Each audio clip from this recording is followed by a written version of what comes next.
Hello, everybody. It's me, Tina, and we're going to be reading Roald Dahl's Fantastic Mr. Fox, Chapter 13. You guys have come a long way, so it's going to be interesting to see how this progresses. Okay, so for Chapter 13, it's Bunce's Giant Storehouse. My dear Foxy, cried Badger, what in the world has happened to your tail?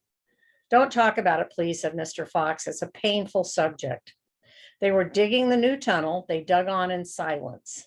Badger was a great digger, and the tunnel went forward at a terrific pace now that he was lending a paw. Soon they were crouching underneath yet another wooden floor. Mr. Fox grinned slyly, showing sharp white teeth.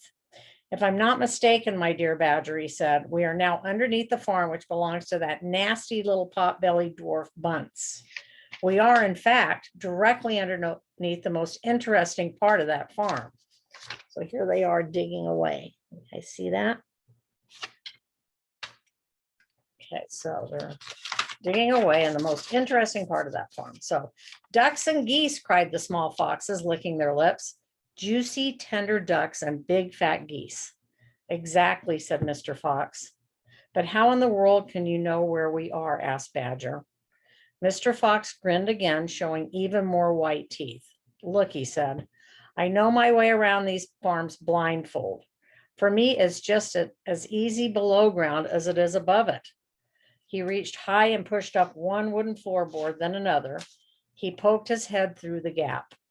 Yes, he shouted, jumping up into the room above. I've done it again.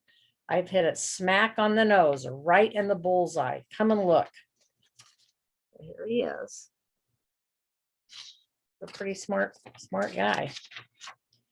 Quickly, Badger and the three small foxes scrambled up after him. They stopped and stared. They stood and gaped. They were so overwhelmed they couldn't speak. For what they now saw was a kind of fox's dream, a badger's dream, a paradise for hungry animals. This, my dear old Badger, proclaimed Mr. Fox, is Bunce's mighty storehouse.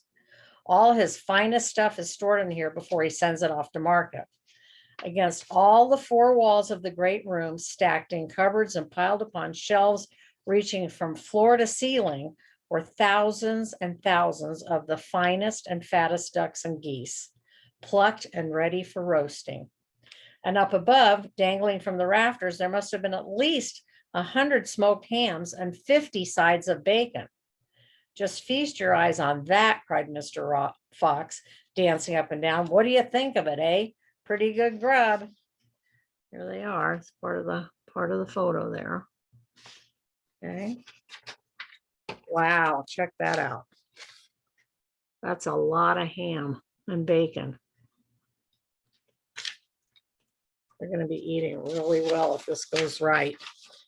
Suddenly, as though springs had been released in their legs, the three hungry small foxes and the ravenously hungry Badger sprang forward to grab the luscious food. Stop, ordered Mr. Fox.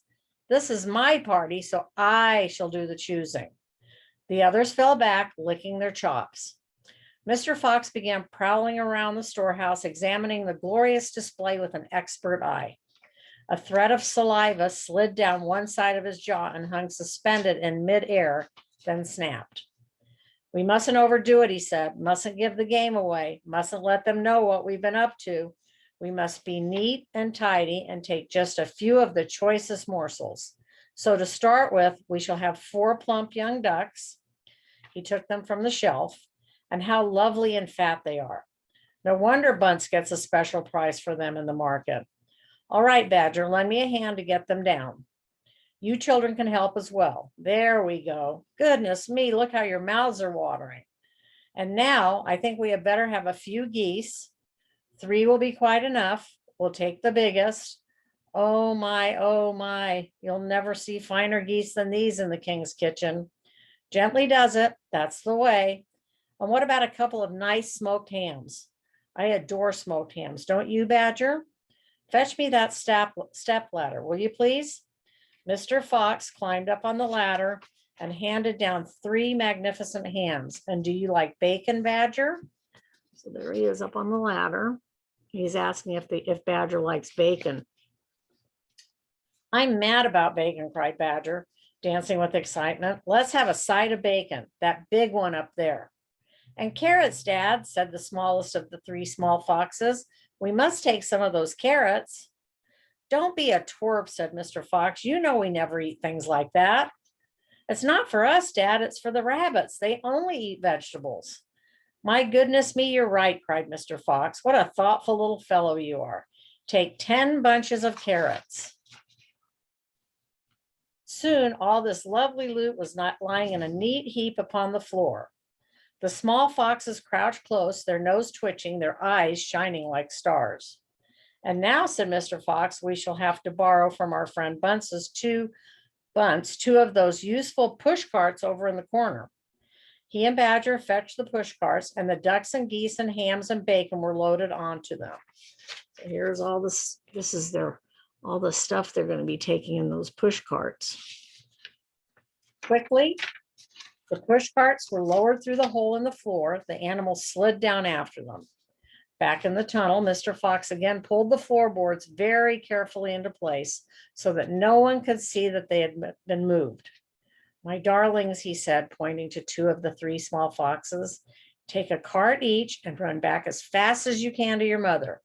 Give her my love and tell her we are having guests for dinner. The badgers, the moles, the rabbits, and the weasels. Tell her it must be a truly great feast. And tell her the rest of us will be home as soon as we've done one more little job. Yes, Dad, right away, Dad, they answered, and they grabbed a trolley each and went rushing off down the tunnel. So there they go, rushing off down the tunnel. Okay, and that's the end of chapter 13. So we're going to have to see what happens next. I'm excited to hear.